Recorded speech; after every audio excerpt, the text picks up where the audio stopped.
Salam əziz müəllimlər, bugün sizinlə maraqlı bir mövzu haqqında öyrənəcəyik. Muncuq və muncuq hörmə texnikası haqqında öyrənəcəyik. Gəlin müəllimlər, keçək mövzumuza. Muncuq dekorativ sənət işləri üçün bəzək əşyasıdır. Bəli, bu haqda məlumatımız var. Muncuqlar bəzək əşyalarının hazırlanmasında istifadə olunur və biz muncuqdan bəzək əşyalarının hazırlanmasında istifadə edirik və bu sənət necə adlanır desə, təbii ki, muncuq hörmə adlanır. Gəlin davam edək.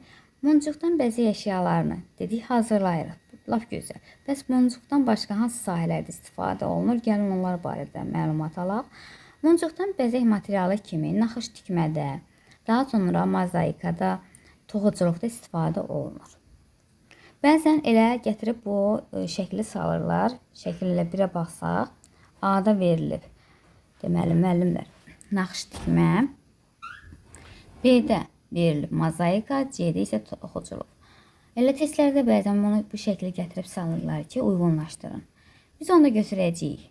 A-da verilib dedik ki, naxış tikmə, B-də mozaika və C-də isə toxuculuq. Ümumiyyətcə bir çox sahələrdə istifadə olunur. Sadəcə ən geniş istifadə olunan sahə bunlar olduğuna görə bunların adı çəkilir. Biz də elə bizə veriləni testlərdə götürəcəyik. Davam edək. Muncuğun yaranma tarixi haqqında gəlin məlumat alaq. Muncuq ərəb dilindən tərcümədə bu sıra və bu sel, yəni saxta mirvari deməkdir. Elə testlərdə də bu şəkildə düşür ki, hansı dildən tərcümədə nə deməkdir? Təbii ki, saxta mirvari deməkdir və ərəb dilindən gəlmiş bir sözdür. Romalılar Misri fəth etdikdən sonra Roma imperiyasında, daha sonra Bizansda şüşə istehsalını inkişaf etdirdilər. Daha sonra sənətkarlar da Venesiyaya köçdülər və elə bundan sonra Venesiya Avropada muncuq üzrə əsas tədarükçü ölkə, mərkəz oldu. Muncuqla bəzədilmiş demək çantalar, mücrülər, daha sonra yastıqlar, geyimlər olduqca dəbli hesab edilirdi və 18-ci əsrdə muncuq istehsalında Venesiyaya rəqib Şimali Çexiya, yəni Bohemiya çıxdı.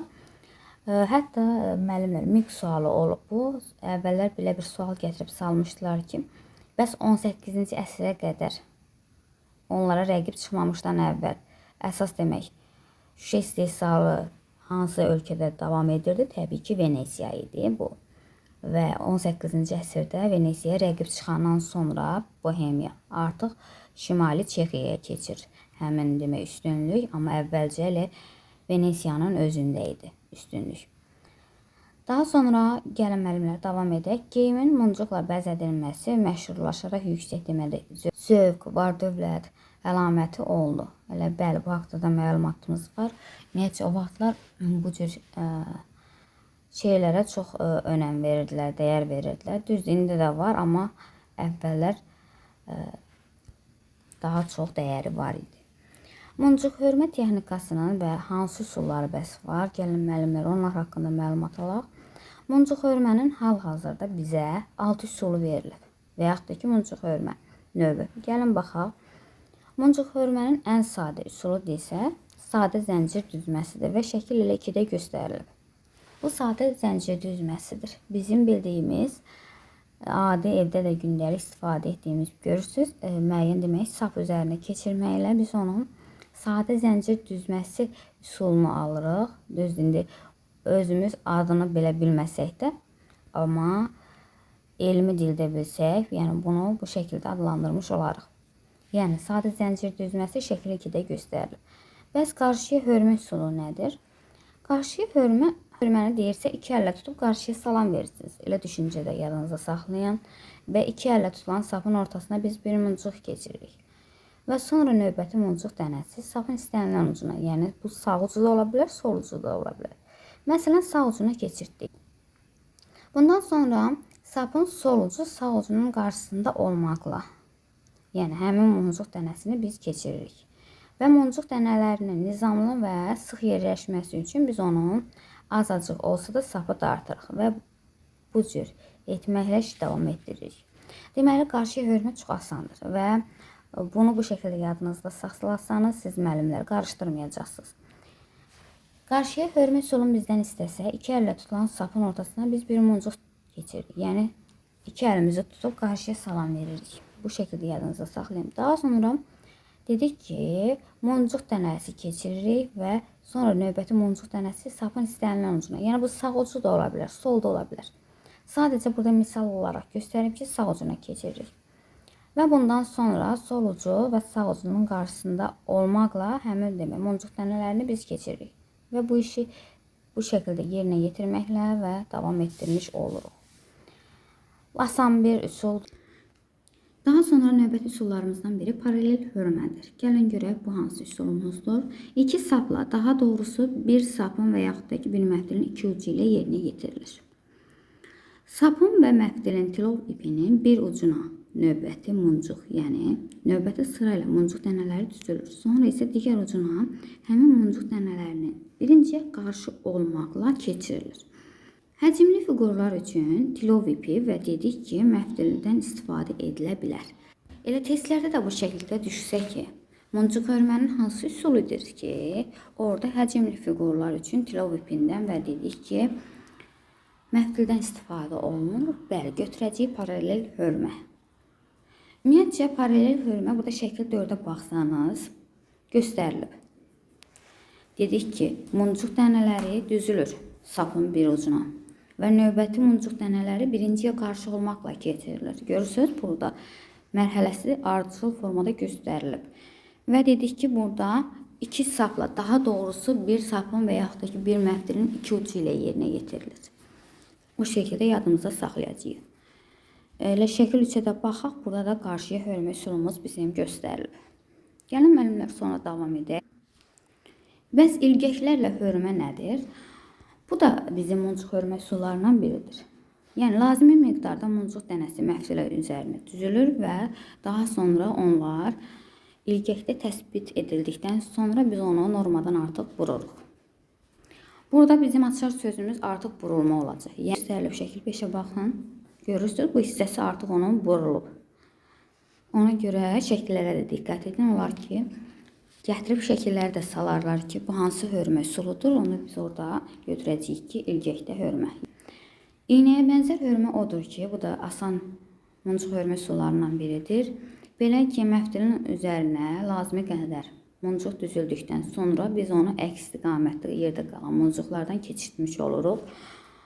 Burada da bizim asar məqamımız o olacaq ki, lazımi miqdarda məftilin üzərinə biz muncuqları düzdük və düzdükdən sonra yerdə qalan digər muncuqlardan əks istiqamətdə keçirdik. Yəni bizim orada açar məqamımız bu olacaq.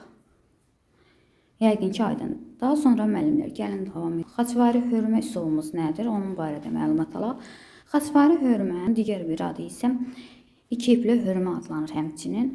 Burada əslində sap birdir, amma iki ucu da işləyir. Deməli, desək ki, sap birdir və iki ucu da işləyir eyni zamanda, onu götürəcəyik xaçvari hörmə.